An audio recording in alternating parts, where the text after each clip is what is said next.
Hello,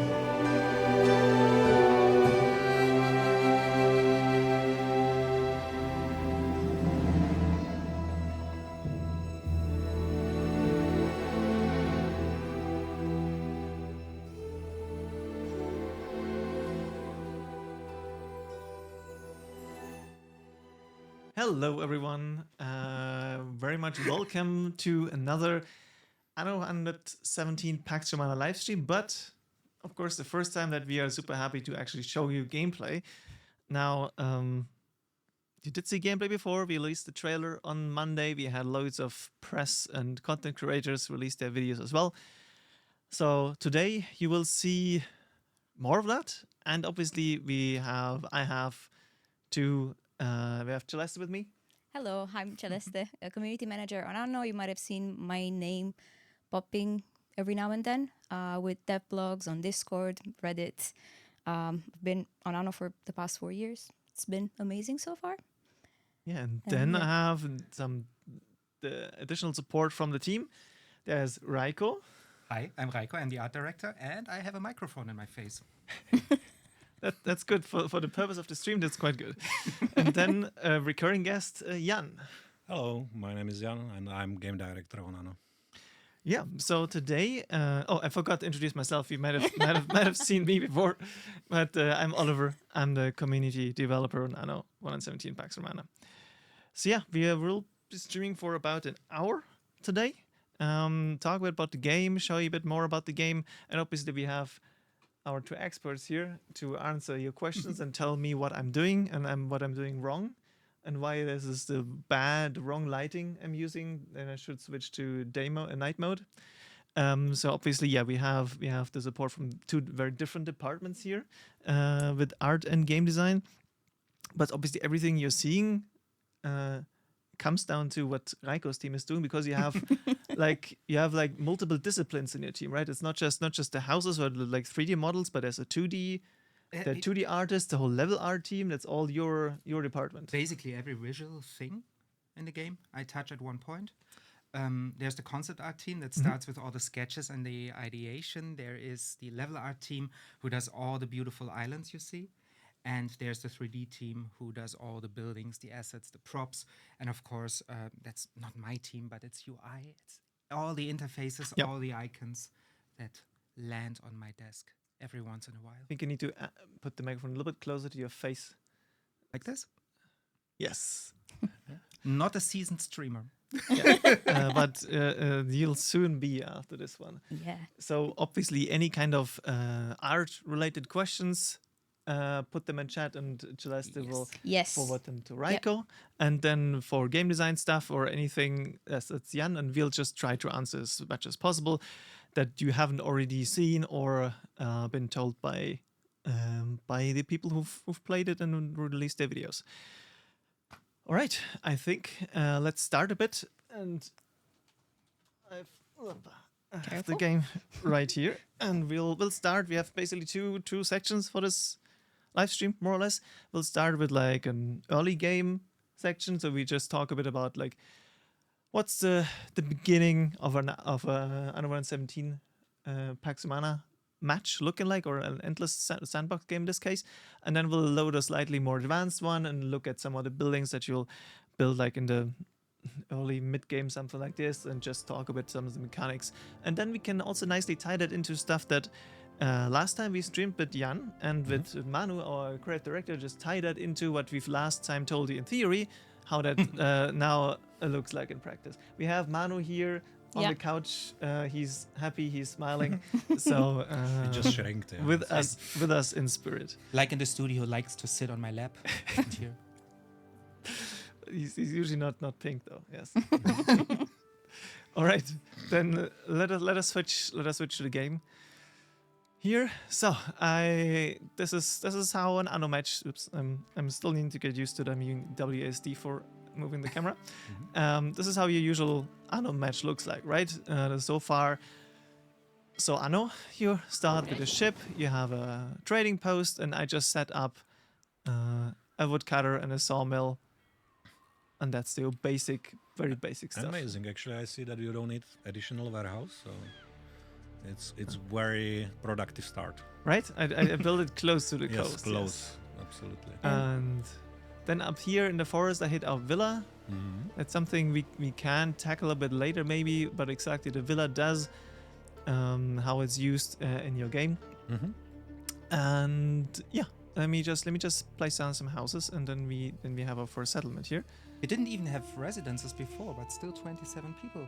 I think the villa gives you That's like actually the villa, yeah, right? Yeah, there are always some people already living in villa. It's also, I think, that providing you with some starting workforce. I mean, there's plenty of space in the villa. That for the things are Yeah. a bit more easier. Then obviously we talked about art. This also includes animation. All the right? wild horses.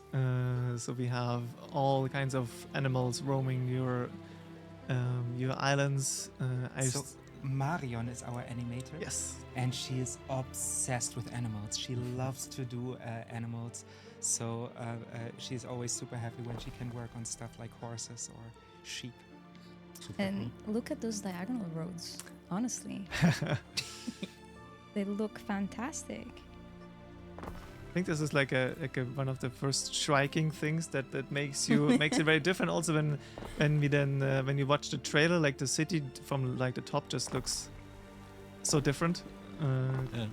I think still funny things is how many people actually stick to the grid, Yes. especially when they build a city, right? When it's about the production sites, there you see more actually the people experiment with different like street directions, but still a lot of people are used to building a grid, and it's so efficient. Onto a certain point. Yeah. I saw the video that Maurice put out, and he said especially when you go to a different part of an island that is slightly tilted, then he would use the diagonal roads, and even that change already changes all the visuals of your whole island. For me, when I play this, also just if I just draw like a street from A to B, then one of this part of the street is anyway diagonal, and then I just pick it up from there, and that path around that diagonal part is just gonna become diagonal. So I don't really plan it that much, but it just happens by I just draw a road, and then one of them is gotta be diagonal by. I started doing play throughs with completely arbitrary building layouts. So sometimes I go 45, sometimes I go in the grid, and I fill all the gaps in between those meandering streets with farm fields, and that is amazing. It looks so pretty, yeah. It's also so many people actually they said like why we doing this like diagonal streets when we're doing the Roman setting. Yes. Because it's like they're saying you're doing it just at the moment when all the cities actually were at the right angle. But don't forget Albion. Don't forget that we want to do also more Celtic people. Yes. And there I always feel it's so inappropriate to build in a right angle their cities. And I mean, we've just been to Rome, all of us, not too long ago, right? Just a few weeks. And even the old Roman cities, they're not just 90-degree roads. If they build a city that's based on like a military like castrum like structure, then it's more organized. But if it's like a naturally grown Roman city, like in Italy or back then, like it also has like its curves and like diagonal roads. It's not like just if they planned a city from scratch, then yes. But I get it. The joke. It's so funny. No, it's pretty true. Somebody in chat pointed out no market needed. Yet? Yeah. Why do we not start with a market? And I've seen the comment as well, but we do. Well, to be honest, the market was also not. Was it in Anno 1800? I think that there was a mandatory to build a market, or they deteriorated. But it was not really that the people would really go to the market, like in 1404. Yeah. And here we felt like why this market should have a special function or should be the special precondition. We just said like you need to deliver them some food, you need to deliver them something to have the reason to be there. Why should not be specifically market, because it's a bit odd that I can do without food, but I need a market. So. But we did keep the tradition, because I remember like in 1800 there was that thing like, oh, we didn't start with a fishery at the beginning as first building. We even had a blog post about it. Okay guys, we heard your feedback in the playtests. We're putting the fishery is gonna be the first food building again. So at least we kept that tradition. You can obviously, like I've also done now, I'm producing both, but you can do the Fisher hut and get sardines at the very start. So we have full on Anno tradition in this case that we're like, yes, Fisher hut. But if we do Anno sci-fi, then maybe we do something else. But didn't we also have Anno sci-fi? Are you planning ahead here? No. Didn't we also have fish in the two sci-fi games? Yes, I think so. Very early? 2005, I think so as well. But someone in chat will point out that no. I played that yesterday. And the thing is, you can do also something different, but it's so right to do that fishery. Not only like that it feels correct, but it's also a good learning curve, because the fishery is just about placing one building and it's immediately working, which is always that first step to teach also the new players, instead of like you need to build a farm right away and then you can go with the simple fishery or something like that. So it's just feel right also from this perspective, so it's very hard to change it. And Ollie will make a lot of people very angry with the way he's placing the houses. 100%. It's kind of my quest in live streams in general. I wasn't saying anything just because I didn't want to put you on the spot, but yes. But now that Raiko put me on the spot, yes. Yeah. Yes, now I have to. But yeah, like just remember as well to put, like fire safety after all as well. Not yet. We know that Ollie doesn't like building that. I mean, I can't even build it if I wanted to. It's a bit early. Yeah, okay. Fire safety is really cool in tier 2 when the bakery comes. Yes, and then, very important. It's amazing because the bakery, it's very dangerous to put it in the middle of your city, but it's extremely profitable. And I love that because that's the first point in the game when my balance goes into the positive. I'm definitely corrupted by the money from bakeries. So I don't care if people have to suffer a little bit of fires, but money. It's a capitalist game. At its core. So I'm trying to build a little bit crazy, but I think you can probably do much worse. Also, I think what we obviously also, you have always had ornaments in Anno games, especially 1800 had a ton of ornaments to fill like tiny spaces. Yes. And so we do have those here as well. We do have ornaments, and I'm a beauty builder. So the ornament system has changed a little bit. So the first thing that was very, very important is to not have ground planes on the ornaments. It will make lots of people so happy. It will. Me.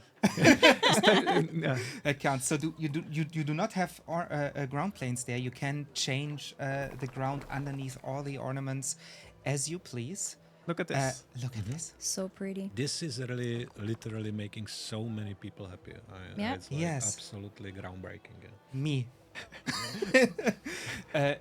You decouple it, and of course I will focus a little bit more on ornaments than we did in Anno 1800. So you will get quite a nice Lego-esque library of stuff that you can combine nicely that will fit to each other.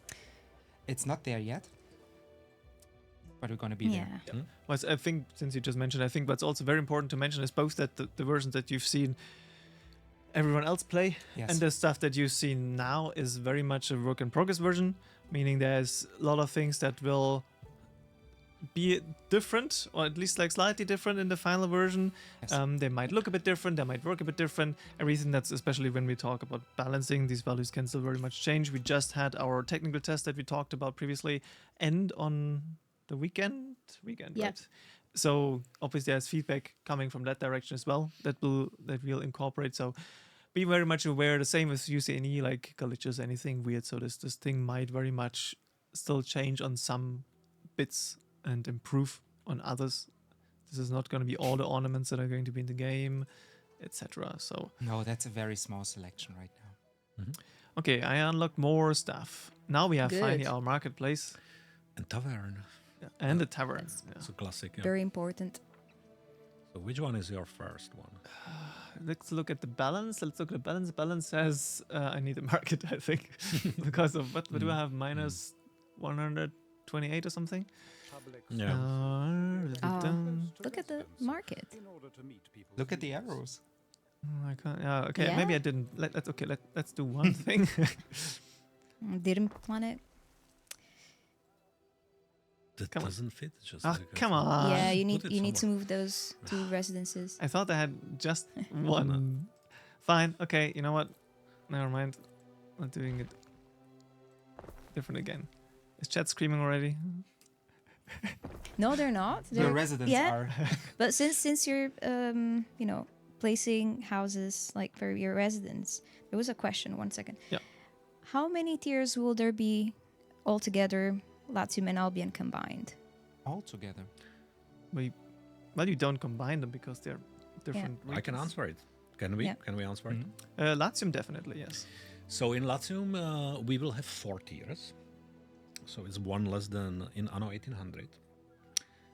But in Albion, it will be more for sure. We've tackled that a little bit last year at Gamescom. Yeah. Mm-hmm.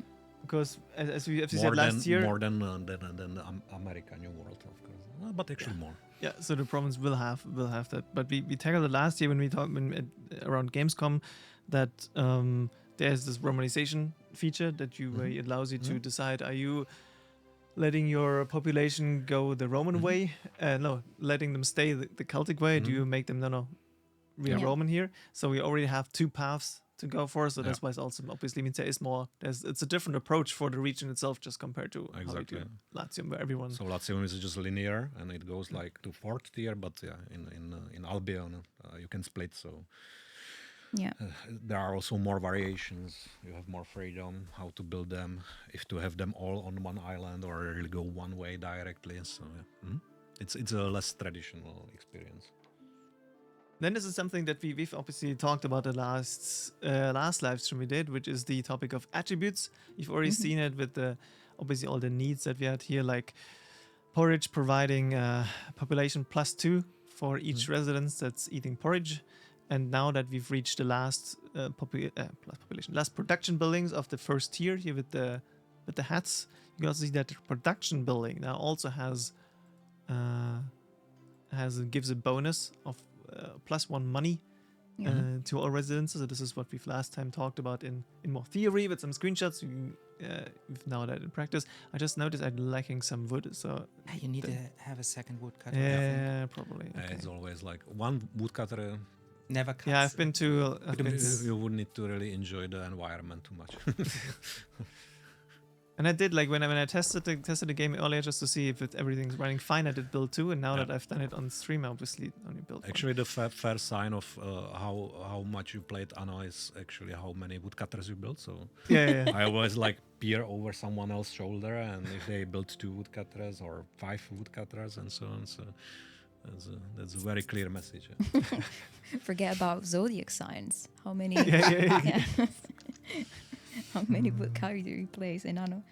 So as you can see, obviously the blueprint mode is back. Do we have a Romanized? Yeah, that's why I was just asking. Do we have a name already that's like more? Not yet. But actually, we never discussed it. Yeah. But I anyway think that it's something from a different universe because it's a ghost building or somehow non-existing building. Yeah. So I'm fine with blueprint mode. Actually, it's like. But our veterans will understand how it's parchment mode. Parchment mode. No. We probably need like a notepad right now. It's still called. I think that's something for the community to answer. Maybe they have suggestions. Maybe they have some ideas. Yeah, exactly. It's a good shout. But yeah, that works as you're used to. You can blueprint all buildings and prepare your whole settlements and expansions in advance, and then turn it into buildings at your. Somebody suggests philosophic mode, planning mode. Planning mode? Yeah. Neutral and simple. Yeah, planning mode. Like that. Pretty solid. I mean, from my point of view, it's not always necessary that you have to everything translate into the ancient setting. That's just my take on it. But I like planning mode actually. Sketch mode. Sketch mode. That sounds sketchy. Architect view. Chai's going crazy about it. So this is actually where you can do the first event, like clicking on the Libertus, the right one. Yes, and we just check the info tip. I think that we increased the money he asked for the wood to. Probably not in this one because it's the same version. So but you can mention why we increased the money. In future, it will be 400. No, actually, we look into the Excel sheets, and the wood is more expensive. And actually, everyone just chose this option. Because everyone has enough money at the beginning, like 100 gold. And we want you to give a good incentive to get corrupted and also just steal this wood if you feel that it's the right way to do. No, that's a good point. Right now, I think no one is just to try it. They will pick the negative one, but since they see, hey, I'm getting happiness decrease and 100 gold. Just 100. What is it? Like, just take it and go. But also, we can go and just be like, cool, nice to meet you. Have a great day. Yeah. And then he still gives us 10 timber because we are such a nice governor. Look at this. Yeah. And I have one developer thing for the porridge. When we first time balance it, we actually had the minus happiness that we said like the porridge is untasty. That's why people are unhappy. But then it was like, I don't remember but that. we should maybe not do the minuses so early in the game. It's like puzzling and so on. So then we remove it. But we so much like the idea that it's actually no one likes to eat porridge. So it's like feeding. You have a lot of population, but actually everyone is unhappy. But then we move it out. But I love porridge. Honestly. So I know what no what your next bonus will be. Well, I'm a plain gal. What can I say? There's a question about diagonal roads, actually. Sure. I think we maybe like our dev blog explains this, but might be nice, to talk about it on the stream as well. How do you deal with building and row sizes with the new diagonal option when still having an overall grid as a base? The grid changes actually in diagonal because when you place diagonal roads, you just have very different measurements. So sometimes also the building size in respect to the grid, the underlying grid, changes. And that's basically how we deal with it. The grid just changes. It's changing from 2 to 7%. So basically it doesn't change that much. It's really either slightly shrinking or slightly growing. It's not that noticeable. So we didn't have to change it too much. But they slightly adjust to the grid. And it looks amazing. Yeah, there's so many things you notice when you start digging into those diagonal roads. On a mathematical side, it gets very complex very quickly. I remember when we published the dev blog about it, and I was reading it. I was like, it's so hard to understand it. Yeah, you think you just tilt it and everything will fit. Yeah. That's not the case. But definitely go give that dev blog a read. It's very interesting. We have two actually, so there are two dev blogs that are tackling the whole roads and diagonal roads and the grid from like multiple colleagues, because it went across multiple disciplines, of course, since that affects everything in the game. So that's why Asger is super relevant for all the disciplines in the game, in the team. And then I think I got also explanations from the team and was like, I can't quite follow. Can we make that in like a way that I understand? So because of that, so there's quite a bit of, but it's something math.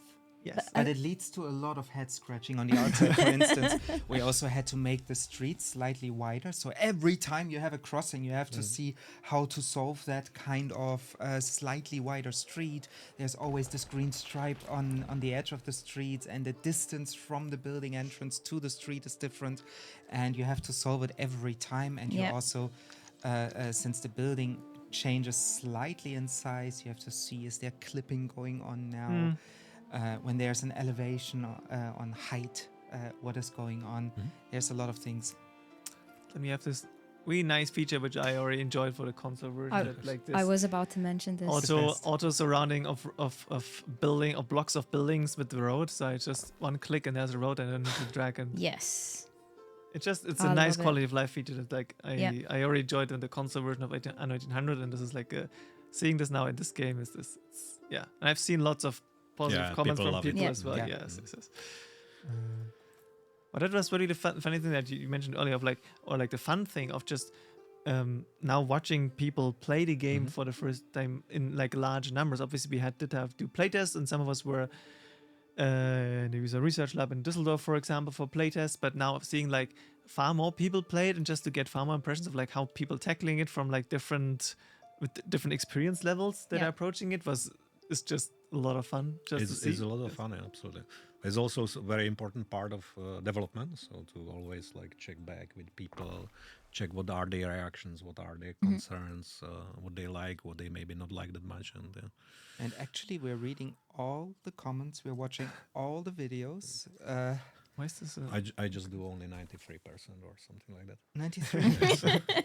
But no. I always knew at the core of it you're lazy. So the first day I spent until two morning. So the next day I was like a zombie, a little bit like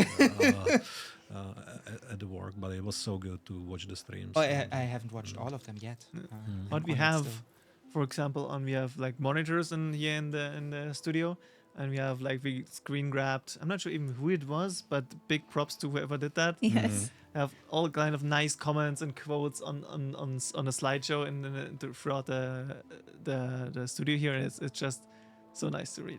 It's so nice to read all this positivity and happiness. We had to shut up about it for 2 years. We weren't allowed to talk to anyone outside of the studio. So every time you shared something, it was towards people who know the project, to know the game. Yeah. You had to be very careful with your friends even. And now going out and being able to say and see all of that, seeing these reactions and being able to share all these insights. Yeah. It feels good to finally talk about the game. Yeah, it was needed. Right, so this gentleman in the top left that keeps talking to us and that keeps pushing me these tutorials all the time. That's Ben Balian, and it's basically the advisor character that you'll meet. He's and he has loads of tutorials, like you see what are area effects. So this was obviously one thing we wanted to emphasize, or put a strong emphasis on, which is just onboarding content tutorials and how does all of this stuff work. So there are different tutorials like these things that pop up if you do something. It's also a slave. So actually it's a slave owned by Emperor and given to you to help you to manage the city and so on.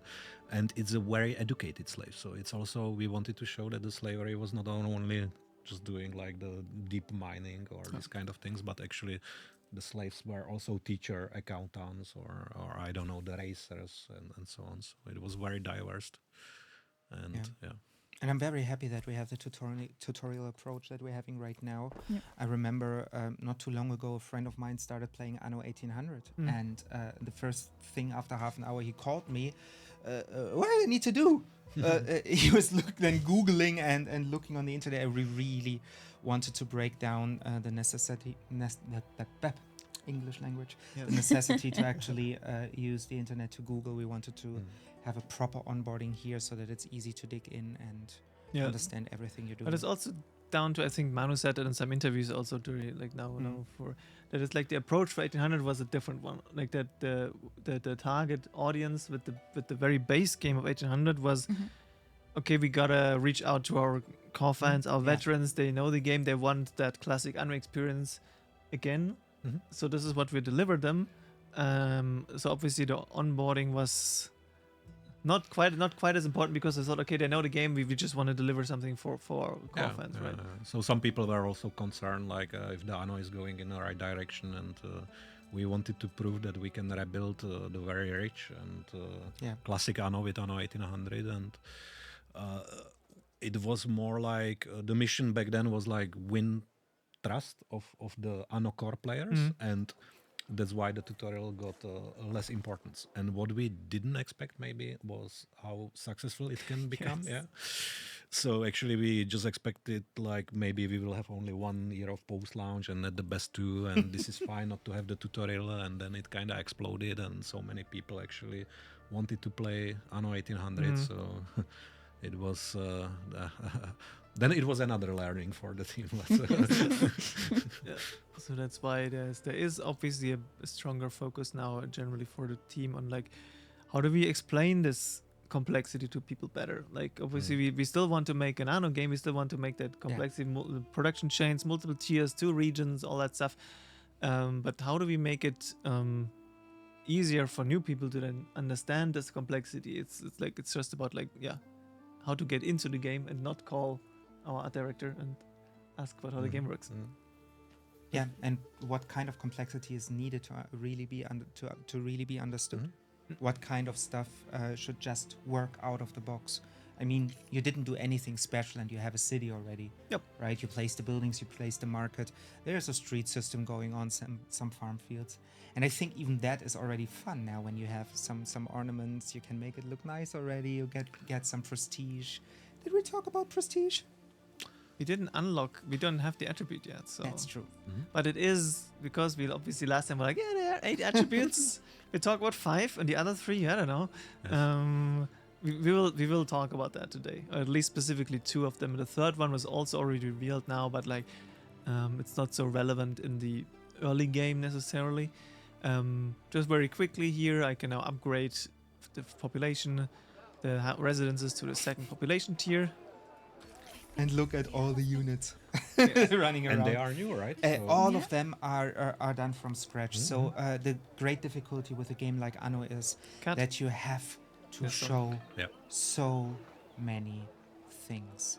So you simulate a world, right? No other game does that. You have thousands and thousands of people living in your city running around. So we always use those old units because the pooling count, like the information in each unit was so little. But we couldn't reuse them another time. We had to rebuild everything from scratch. For the first time, we used motion capturing now in Anno in order to make them move. And in order, that was such a fun session. I hope we do a blog post about that one time. I still remember the test ones that we've done in the office itself. Oh yeah, just with devs just putting on the suit and just to have some animation and just to play around. Does it work? How does it look? That was quite fun. Some of those animations are still in. You can see a guy running in shock, like "Wah!" and waving his arms around in the air. That was happening actually here on the corridor. I think that was Ollie, our tech artist. I just want to write my emails and so on. Then someone just passed by this panic thing, and I was like, "Are we ambushed? Or is there a fire? Or building is collapsing?" And yeah. No, it was fun. It's definitely something I've already talked with Marion about a dev blog about the animal animation part, so how do we animate the animals. That's coming in the next month, I think. I just need to find some time to actually write it down because I have all the information from Marion and I got all the assets. I just need to be like, okay, no, I need to write the blog post. And then sure, for the rest of if you have actually footage from the motion capturing, I think that would be super cool. At least to give people a glimpse at what we did there. And how that looked and how that's then translating into the units in the game, yes. No, it's really cool. We show so many. There is buildings in the game where there are literally thousands at the same time within the buildings. And of course, as usual for Anno, you can zoom in, you can observe them. Yeah, it's so lively. Yeah, it's so like filled with people moving around. Somebody even in chat is mentioning like street view. I don't know what they're talking about. What? Street view. I have no idea what they mean. Yeah, I don't know what they mean. Maybe we need to load load a feature. Maybe we would need to load a different save game for that actually. Let me. Darius, could you switch to the full camera for a moment while I'm switching to? Thank you. So we have one slightly advanced save game here. That we're loading into. How's chat looking like? Oh, everybody's excited. A lot of people are mentioning land combat as well. What? Yeah, true. We could tackle that. Because it's not a secret anymore. Yeah. Before we've been like, sure, there's military in the game, but I don't know, military, something military. Yeah, you have ships, and they can shoot at stuff. Yeah. But yeah, there's land combat. Actually, you know what? Since let's know that you brought it up, okay, fair enough. Now we can actually look at it because I did prepare for that exact question. That's great. Yeah. We will have land combat. Yay! So I built a little wall here, and then the barracks, and recruited this unit of auxiliary. Just get close to the units. Oh, just see how they move. Yeah, that's proper. I love it. Look how they go through the gate. So nice. So nice. Oh. And thank you for playing. And that's it. That's it for today. So you see this auxiliary troop. They are ready. for whatever you tell them. But yeah, we have land combat in the game. You will be able, let's take a look here. You'll be able to recruit a very different kind of units. They're more than this. They are tied to another feature that we talk about in a second, which is the discovery tree. And then we have, Jan mentioned earlier, Albion, and there might or might not be special units in Albion as well. Yeah, and there are Celts, right? So we cannot promise anything, as usual. But so yeah, you can recruit units. You put them on ships. Your fleet that you recruit, as we've had a dedicated dev blog for the modular ships. We have currently only one that's somewhere on another island, I think. But you put them on the ship, you wait your neighbors, and they will probably not be very happy about it. Yeah. You can also let them patrol if you like. Is it coming all the 2 minutes now? I hope not every 2 minutes. It feels a bit random. How long did you play to reach that city state? I mean, I've paused in between and then did some emails and then continued playing, so I can't really tell you. I think this is about... if you're fast, you're maybe 1.5 hours or something. So actually, I just wonder, because a lot of people played also 8 or 10 hours. Did they have to always switch off like the screen after every 2 minutes? Yeah, I think that appears more often. So the ones, the creators and the press who played like for a longer time, the game is like, by the way, end of demo. So yeah, you need to say no, thank you. I want to play. So basically, you can talk about this one player, I think. Jesus Christ, it's like that. You have to switch it off like 30 times per hour, yeah. And then if you play 10 hours, then it's like you have to switch it off like 300 times or something. Right. And we had one player who played 18 hours. Yeah. And every 2 minutes, the pop-up came. Yeah, it's very sorry. Yeah. I'm not. It's like... But yeah, you see a little bit further. Settlement is still second population tier, so you see we've unlocked all the different needs of the second population tier. I'm producing at least most of the foodstuffs and the buildings here. What I'm not producing yet is I'm not producing amphoras or olive oil, but go here. I've took this island already and started plopping down some olive tree plantations. So as soon, I probably could start here because I have enough resources. I could start here. Now we have olive trees. I could have probably built that in a nice nicer shape and not square. Apologies. Okay. I'm not mad at it.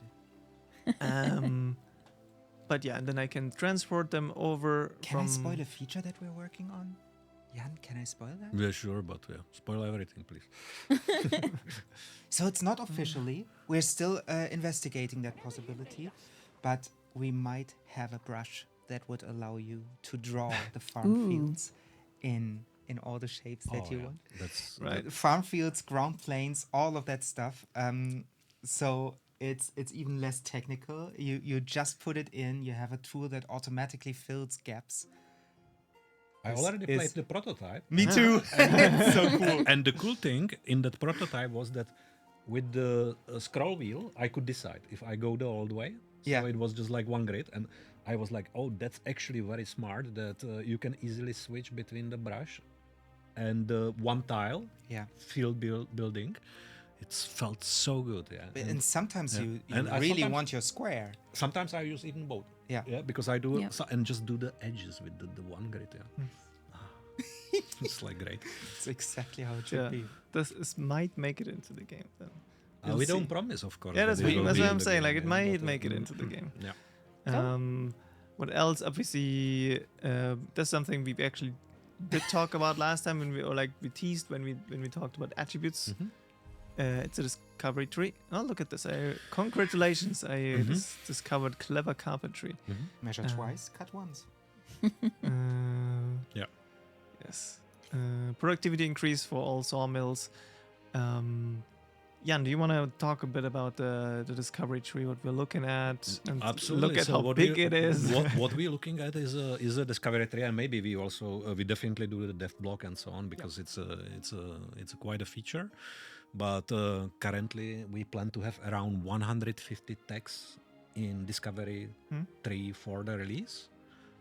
And they are grouped into 3 categories. So one is economy, which is more about the production and how productive your production sites are and how much money you earn, or making this kind of advancements. Then we have civic, which is more about the population. So you can, for example, find new religions, or you can find like some edicts that you can set up to your population, or even build public buildings. For example, new public buildings. So you can research buildings. Yeah. That's so cool. One is gambling then, and it earns a lot of money, but everyone bankrupts, so they are super unhappy. Yeah? And the last one is military, and this is the classic. So you can, for example, research a repair crane, which is like speeding up your ship repair, or you can research new units and these kind of things. And even you would reach the end. There is something for you, because then there are texts which you can also repeat, and it will be hundreds of hours. Yeah, there's plenty, and it helps you. Like here, for example, I just researched. I can upgrade my warehouses now. This allows me to upgrade my trading posts, some of the basics. This one means I can replant trees with my buildings, and cutting down trees usually. That's very different. So every Anno so far was, I think every Anno was just like replanting automatically the trees, which basically make it much simpler also for players, because you can just place basically woodcutter everywhere. Yeah. It was just about the waiting time. So we actually prolonged the waiting time in Anno 1800, because really in 1404, if you place the woodcutter, it's like, I don't know, in 30 seconds, it's just right. So it took much longer in Anno 1800, but here we said like, no, by default, you should be not able to regrow non-existing trees. And now it's even a technology which you have to research, but only if you go to Albion and go the Celtic way. So it's actually something what you need to learn from Celts, and it's very useful. I'm doing that right now. I had to learn the hard way, because none of the woodcutters or the coal-burning buildings had any trees left. Yeah. But it's also what we found, like it's of course the classical city builders, they usually have this mechanic that you need to go to the forest, and that's the only place to cut the trees. So now we are closer to that. But also it created a certain level of fun to have this bit more like different environments, like for example rivers and river slots, forests for wood cutting. And true, we do have river slots. Yeah, some people I've seen some happy comments already. They're making a comeback. And we even suggest the buildings you can build there. Yes. Yeah. With one click. Yeah, that we did also. I think so. I don't even remember that. Click. But I think for Inbesa we had river slots, and I think that also suggested the building types. Yeah. But we didn't have it in the old world. Exactly. No, the rivers were considered to be in the old world just a blocker. So that if you put it there, it's just like to block me, and that's a very fair command. And now they have a use. Yeah. And I can finally upgrade my talk about lighting. Sure. Yes, you can talk about lighting. I'm waiting for it. So we rebuilt the whole lighting system. If you don't know, Anno is built on a proprietary engine. We do that in-house. That's not Unity or Unreal. I'm sure there's many more game engines out there. It's an engine we built ourselves. And in Anno 1800, the sun direction was fixed. So that it always looks good. No matter how you turn the camera, it will always look nice. We don't do that anymore. So we have an actual physical sun. We have a day and night cycle that you can activate. So you see there underneath the timer this little switch, and once you do it, the time starts to tick, and now time progresses. And I just love it to death. Because right now you have all the kinds of weathers that are possible in the real world. You have dawn and dusk and all these nice moods, and show the sky. So pretty. It's so pretty. That's actually volumetric clouds, actual clouds that also move. It's not a picture. They are an actual material like a cloud would scatter light. They do so as well. You have all the stars and the moon, and the whole city is illuminated at night. And one difference to Anno 1800 is also that it's actually playable at night. it's quite fun. Yeah. We had some players who really just wanted to see the city at night, and they stopped the time there, and they were playing the whole time during nighttime because it just feels so cozy, so calm, so relaxing. I really like it. Yeah, the light flickering, so pretty, so beautiful. It's also lighter the night, right? Yeah, it's lighter than it was in Anno 1800, so it's you also for me it's much easier to build. You can play. Yeah. Is there any gameplay attached to the night? I just wanted to just ask The that. gameplay? No. But yeah, you can obviously switch to specific times of day and watch. Yes. Maybe we do some Easter eggs, We're doing Easter eggs? Oh, it's going fast now. Oh, Easter eggs now. What are they? Yeah, so there's the day night. But I left here like a bit of a empty space to talk about another feature. Yes. Our pop-up feature. Pop-up feature, yes. Which is the sanctuary. Which way do I build it? This way? Yes. Yeah. So this is basically a small temple of sorts. Absolutely. So it's a small temple, and when you build it, you are actually first time asked to set up or choose the god. So here we got the inspiration from the real ancient religion, so which was polytheistic. Yeah, so they believe in many different gods, and actually they also adopted a lot of different gods from different cultures. Just like I like to say that we are like in the office, and just below us there is actually the temple of Isis, which is Egyptian god of mother care and fertility. And it's literally just below where we're sitting. So you can get there. Yes. Yeah, in the basement you can buy the ticket and you can go there. It was fun because when this building was being built, they apparently didn't know that, and they just started digging, and then there's something here. There's something. Obviously, Mainz being with the Roman name Mogontiacum was a Roman city back then. So every time they dig up something, let's rebuild this place, or they always find something. Yeah. So yes, there are loads of Roman relics here in this very city. Well, yeah, okay. Let's pick a patron god then. Yeah. So and also like a lot of these cities and settlements, they had one patron god. So it was like the city was dedicated to one specific god. When we had this even in Rome, then I checked that it was just Jupiter, right? Jupiter, yeah. It was devoted to Jupiter god. So here you can actually choose your patron god, and we don't plan to have like any myths or like some real gods like stomping through your cities, like casting lightning bolts on you, and the effects are more psychological. So if I'm a fisherman and I believe that Neptune will protect me on the sea, we just translate it also to better catches. So basically the fisherman productivity is better, what you can see for the island. So you don't see the actual god. You don't see it actually, but you can see that they believe in it in their eyes. Yeah, and the sparkle in the eyes of our higher resolution units. Yes, exactly. Oh, are you going for Neptune? I shouldn't. No, go for it. No. You're judging me? No, absolutely not. All right, I'm just gonna go Neptune before we go for this example, and then we see the temple. And the temple really changed a lot. Yeah. So. The statue of Neptune here. We have everyone quickly grabbed blue turquoise robes and put them on. Tiles changed, and I think they also start leaving the temple soon and then preaching. Yeah, they were preaching in the streets. In the streets, yeah. But there is also more in the future into that. So that's basically how you start. But also later, if you achieve the higher devotion, you can also build shrines of different gods. So you can even make the island, actually, the shrines which are devoted to other gods which have effect.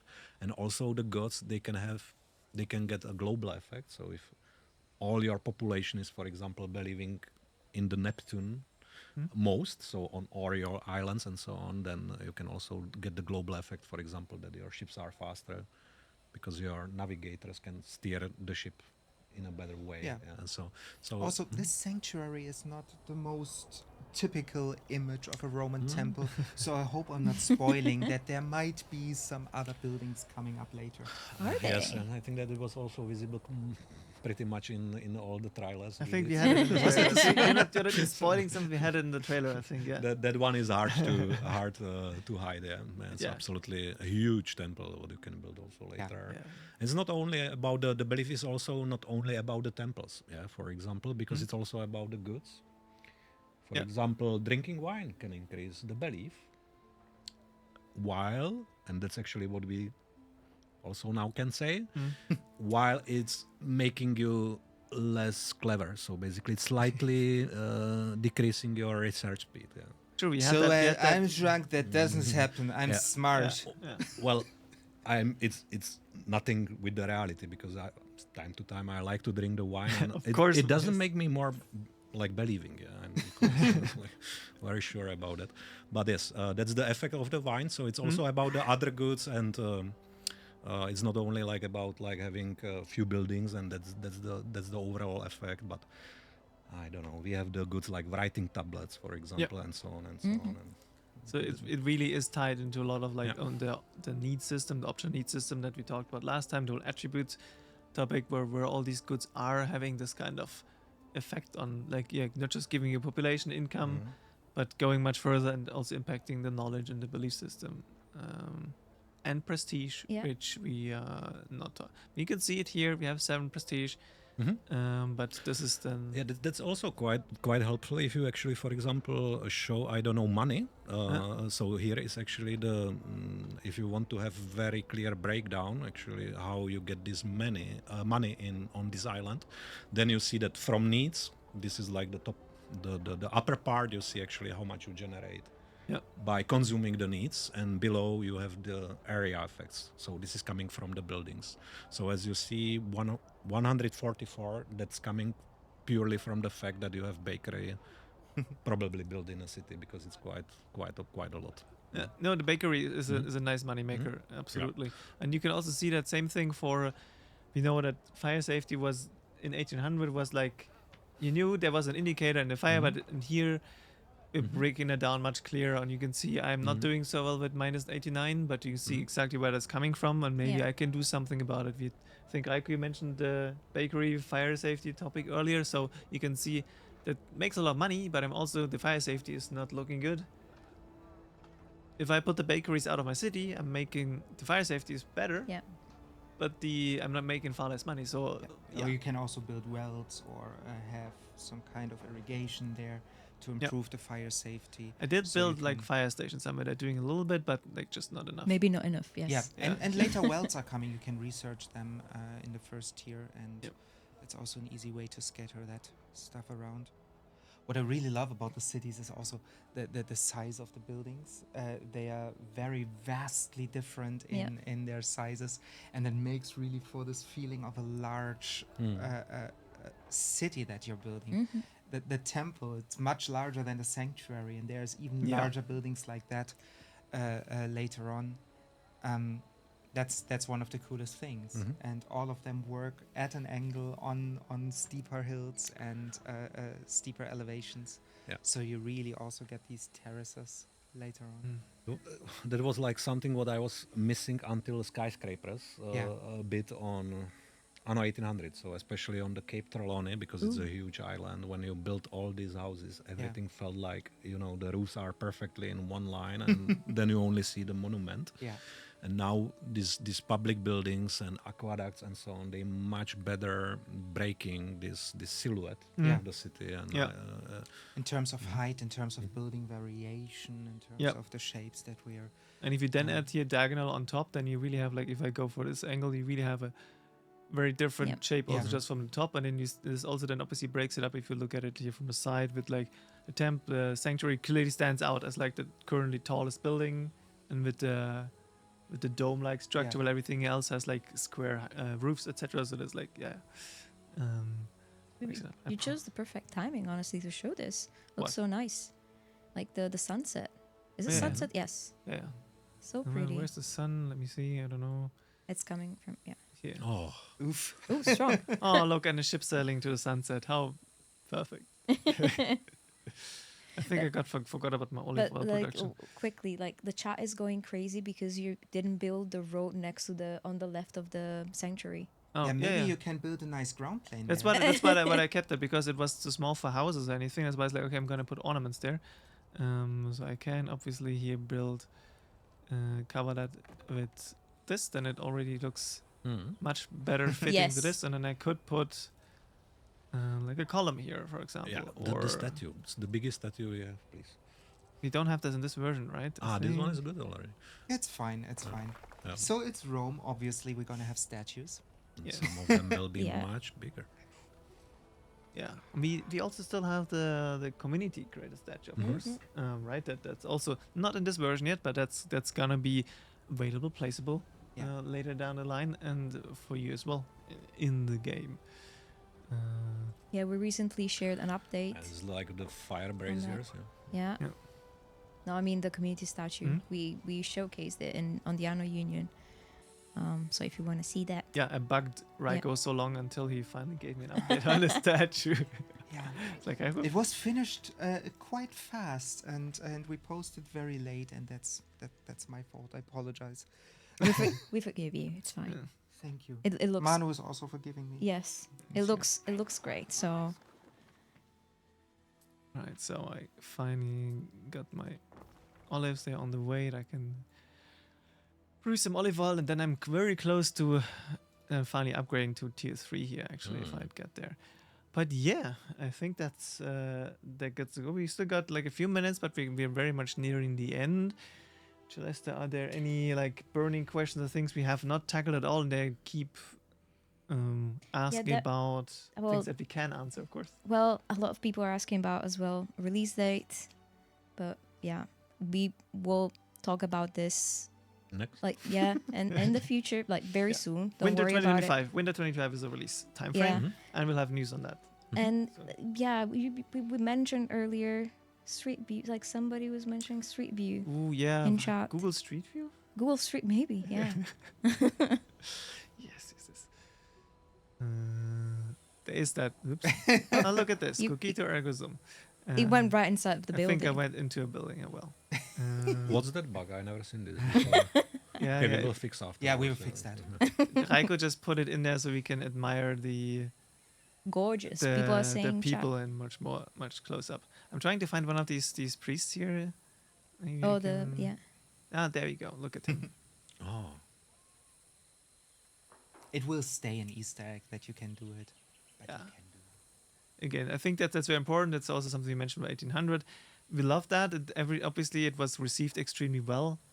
And it's a super cool feature, and we ourselves enjoy, like, just we build something, then now I can walk through my city and take a look. But this is not like, obviously not the perspective that any Anno game is supposed to be played from. And it's very much like you said, it's an Easter egg. It's something we enjoy having there. Yeah. But it's not something that like that we're gonna. It's not an official like feature. We're like, hey, this is like we put the loads of resources into making. We want to make it look as nice as we can from that perspective, and we are nowhere near yet. Yeah. But there's still. You said it. We still have time until winter. And as you said earlier, with like the feedback, like the pedestrians that are in the city. Everything that you can see, everything we add to the game obviously also has a performance impact. Yeah. So if we said that, like, okay, houses are supposed to be looked at from the top. So if there's we don't need to make the houses look good if you look from below, because that saves resource if we don't like have the full thing modeled from all sides, right? We will have it modeled from all sides though. It's not in there on every house yet, but that's our ambition, that's our goal. However, you can't compare it to stuff like GTA 6 or Assassin's Creed. It's like, it's a different game. The angle that you look at it's a different angle. It's a different game. It's a different perspective that we aim for. And again, Anno simulates all the islands in the background. Everything works. Once you click on an island on your map, you immediately go there, and we prefer to be 60 FPS and to load it immediately rather than having loading screens when traversing that map. Yes. I believe this is our great strength, like that we can really simulate everything. So many islands, everything is being delivered, everything is like real. And yes, there are certain. Every we need card, to protect it. Every soldier, every ship, every trade route, all the timers. Come on, give me my olives. I'm just waiting for you. I'm just waiting for you. You want to build aqueduct, yeah? Or I don't think we'll get there today. Yeah. That would be Yeah, okay. But yeah, there's a lot of videos out there currently. There's a lot of videos that played that have more advanced save games than what we have right here. That build more as they obviously, as I think the creators etc. played also mentioned, like the version that they were playing, the version I'm having here is restricted in content to a degree, right? So that you don't have the full game experience yet. They were not able to go to Albion yet. That's why like we're just teasing it a little bit back here and there, but we'll have actually very much like later this year we go full on Albion and really go deep dive. How is that play? How does it look? All that stuff. We'll have that later. This is now, for now, we're focusing on Latium first and talk about this. I'm really looking forward to talk about Albion though. Yeah. Yeah, I mean, we did release some screenshots, some level art of like just the mood of how the islands look with the fog on the cliffs. So you got a rough idea of like, okay, this is, and then we dive deeper into that and talk about how it plays and what you can do there, what you need to be aware of. And then all the topic that we tackled, like I mentioned earlier with land combat, we just have one unit here.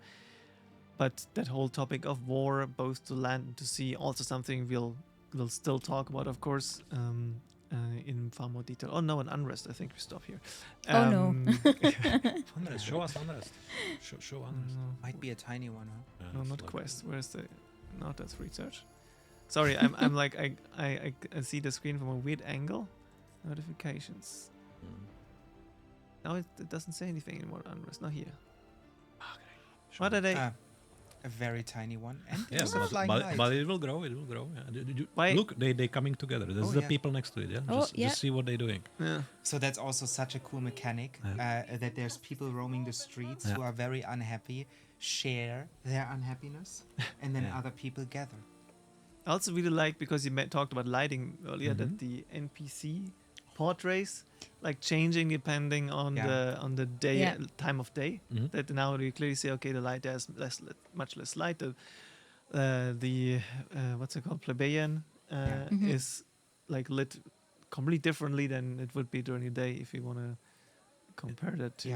Underlying, we have very different technology as compared to Anno 1800. So that is really a step up. All right. I think that's because of the unrest. There's still there might still be the unrest. If you click on another building, okay, let's find. Wait one. Yeah. All right. I would say this. Any more questions? Yeah, there was just one. Wait 1 second. Is unrest an attribute? It's not exactly like happiness, but because we see. It is actually connected to the happiness, so if you have very unhappy people, it will get much worse. Yeah. As you can see. Riot.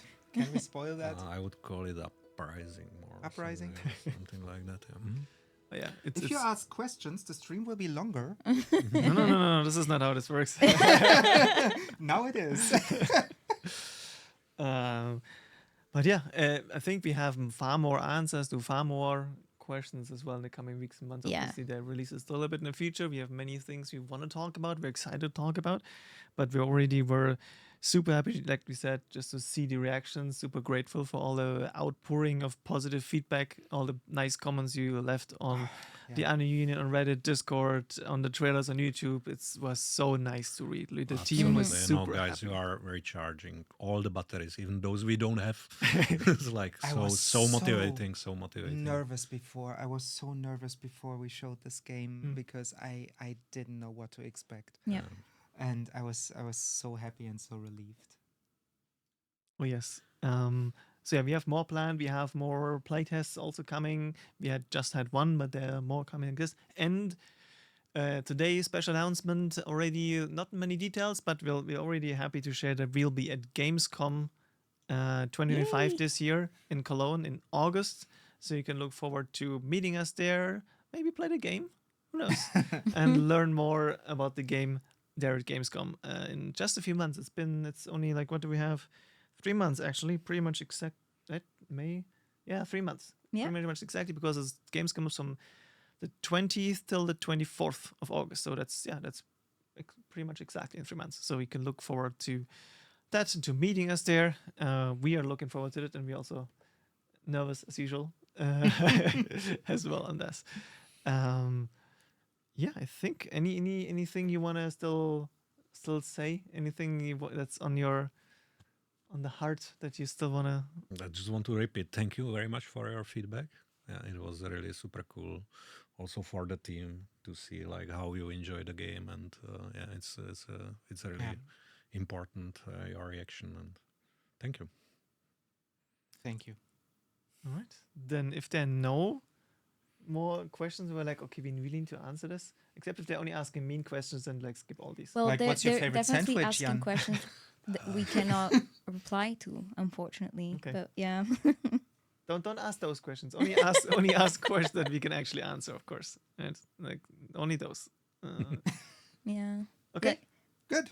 Okay. Wonderful. Perfect. Then big thank you to all of you for watching. Big thank you to you for joining me, to Darius behind the cameras, and a big thank you to Ollie for being an awesome you. moderator. Yes, you. thank you. And of Awesome. course, big shout out to the team, to our colleagues here. Fantastic job.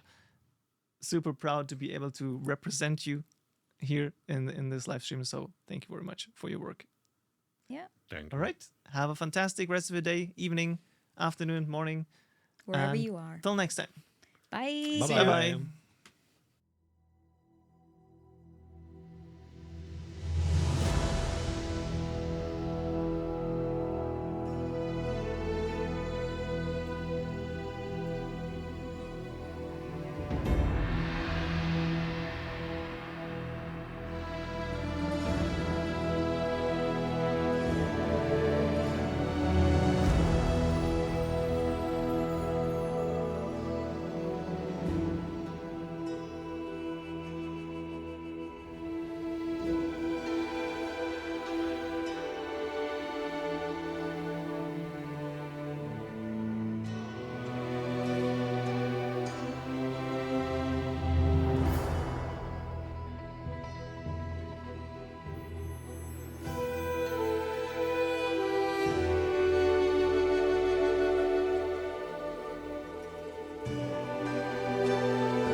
Bye.